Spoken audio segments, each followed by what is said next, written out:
Good morning. Welcome to another beautiful day here in Midtown Detroit. Got double rehearsal for the underpants today, plus filming with Daba. But first, we got acrobatics with Jill.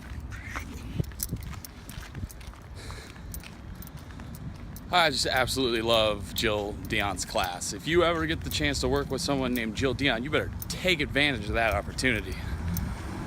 Quick note to all aspiring artists, actors, dancers, you gotta work out. That's just that's just true for life, but, and I'm not saying you don't have to have a six pack. You don't have to be ripped like Hollywood movie by any means, but you better stretch. You better take care of your core and get after it while you're young, because the sooner you start, the better. I don't think it's possible for me to emphasize that fact enough.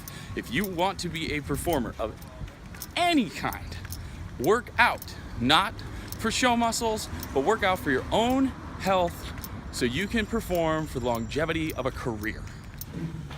You're gonna stand on the mark, play right to the camera, tell me your name and your height, count to 5, turn profile, count to 5, turn profile again, count to 5, turn back to the camera, and then I'm gonna pull all the way in close on your face. Ernest Bentley, 5'9". Wesley Katie, 5'4". Cody Robison, 6'1". James Kern, 6 flat. Antonia Lachey, 5'0". Breayre Tender, 5'7.5".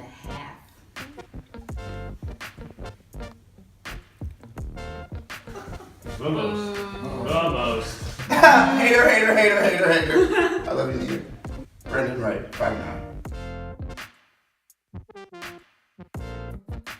We got released onto our dinner break early, and I realized that if there are young actors watching this, in addition to following my journey of growth, I would love to use this opportunity to just give my 2 cents to any young actor or performer for that matter, but anyone who's willing to listen to any advice that I can share about this industry. So I will be doing that. So my proxy for this first round of advice will be the show I'm currently working on, The Underpants. Opens September 29th at the Breayre Tender down in Midtown Detroit. Come and see it. If you are in a production and have the good fortune of having a stage manager and an ASM, you'll hear them referred to as the SM and the ASM, you better treat those people like the golden gods that they are. All right, unless you're in a one-person show and there is one stage manager, you gotta remember the stage management is in charge of multiple human beings. And even if you are in a one-man show, there is a director, there are designers, there are producers, there are other people involved, and the stage manager is the conduit through which you, the actor, have a lot of voice. So you, first rule that I can think of that I think is the best piece of advice that I could share with young actors and actresses is to treat your stage managers right. Be on time, communicate with them, send emails, make phone calls, and be respectful of their time because they have a lot of work to do.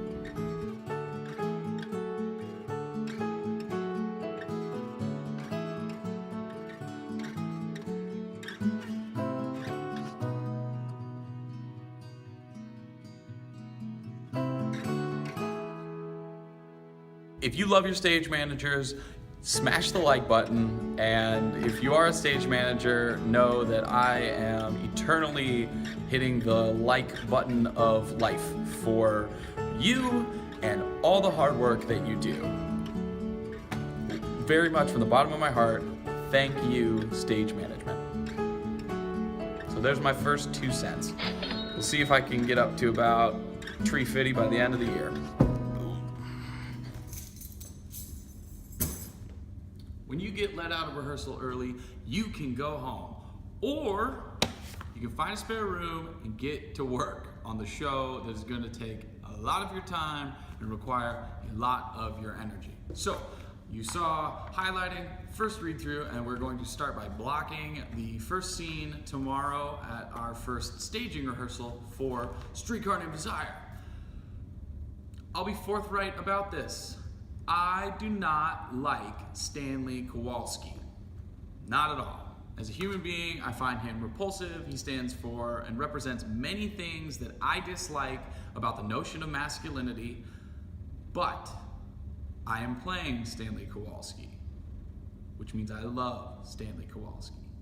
Another little acting tip for you, I guess. If you're playing a role, especially if you're playing a villain or a bad guy or someone with negativity surrounding them, you have to love that person, especially when you're playing them, because they love themselves. One misconception, a huge misconception that I hear young actors say or believe is that it's just about lying. It's about being the best liar, which is literally the opposite. Being the best liar is 100% the opposite of what you need to be. You need to be the most truthful person that you've ever been in your life. I'll be here working for at least another hour, then I'm gonna go home. But thank you so much for staying this late watching the video. Like, comment, subscribe, share. You know the deal. Come see the Underpants opening September 29th. And then come see Streetcar Named Desire opening November 3rd at the Hillberry Theater here in Detroit.